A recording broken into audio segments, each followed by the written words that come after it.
Hi, this is Carolyn Dean-Pillutla, and I'm a paraprofessional at a middle school here in Texas.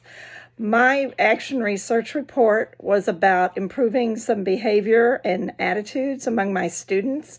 I don't have a traditional classroom. I have a very fluid, moving classroom. Some days I'll only have one student, other days I'll have 10 students. It just depends on if they lose their minds and wind up going to ISS. I'm also certified in special education. I have a son with autism, and I've had experience with children that have behavioral difficulties. So my idea was our ISS program does not have really any set curriculum. There's no handbook. There's nothing. I was just told, make them behave. And so I've had to kind of come up with things on my own in the past 2 years, year and a half. Last year was kind of messed up because we missed half of the school year because of COVID. This year we've been in person. A lot of my children are special ed or labeled 504, which means they'll have modifications. They'll have some sort of learning disability or some sort of issue when they come to me. And so I have to follow their accommodations and their modifications to go along with FERPA. I wanted to find a way, when they come to me, a lot of times they're very angry. And our number one goal is to finish their school reports and their school assignments from their regular classroom teachers.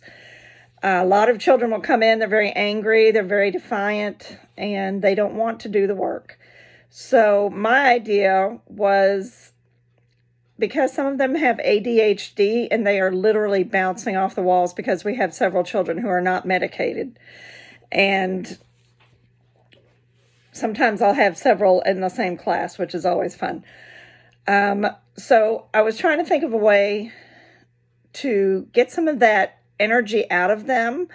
So I remembered hearing a long time ago in some seminar that somebody was promoting activity in the classroom, not in the PE, not outside at recess, but actually in the classroom, taking various breaks during the day to do some jumping jacks or, just whatever it was that they were doing.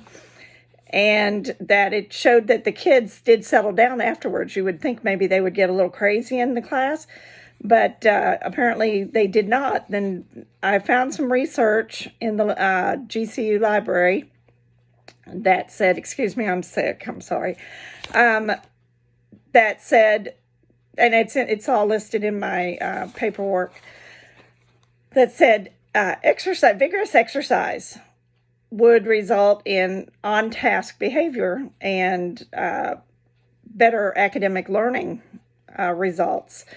So I thought I would modify that. I can't really have a bunch of kids jumping around doing jumping jacks or already bouncing off the walls.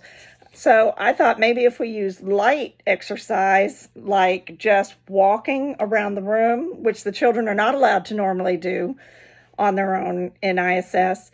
And I also thought maybe stretching, because I have to sit with them, and I get stiff sitting in the chairs. I have my own comfortable chair, but they are sitting in hard plastic chairs that are probably like from 1970, and sitting at a hard desk. They only get to go up to the bathroom, get out to walk down the hall, and they have to eat in the classroom, so they don't get to go to the cafeteria and burn off energy there. So I decided to use that as a way to see if we could get them to focus on their schoolwork a little more positively.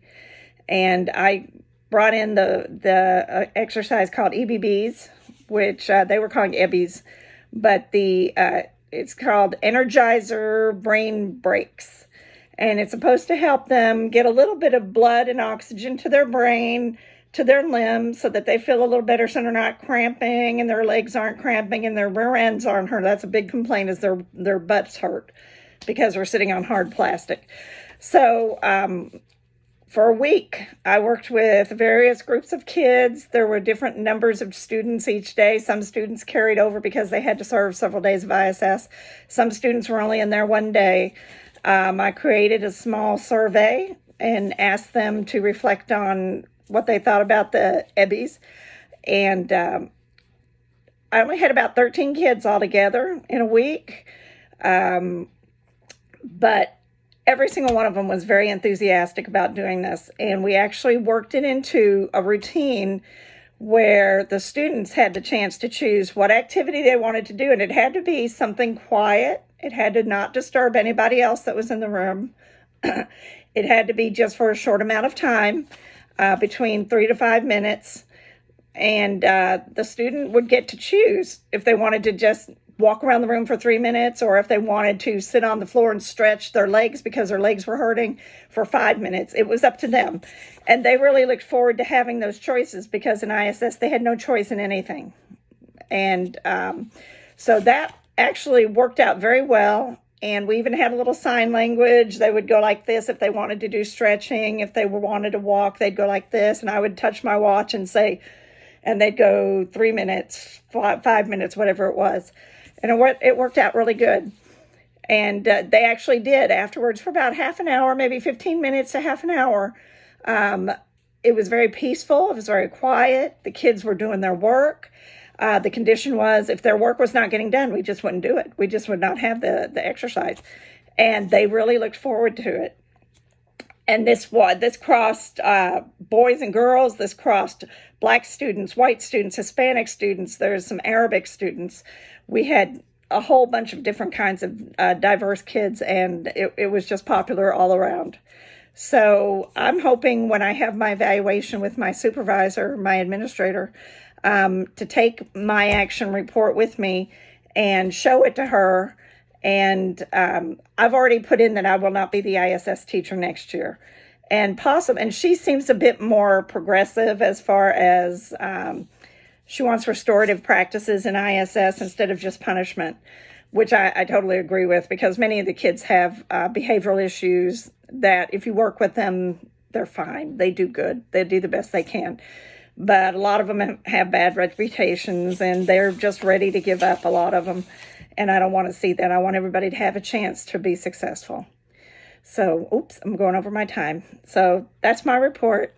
Thank you, Professor Hungerford, for being understanding, and I appreciate it very much. Thank you. God bless you.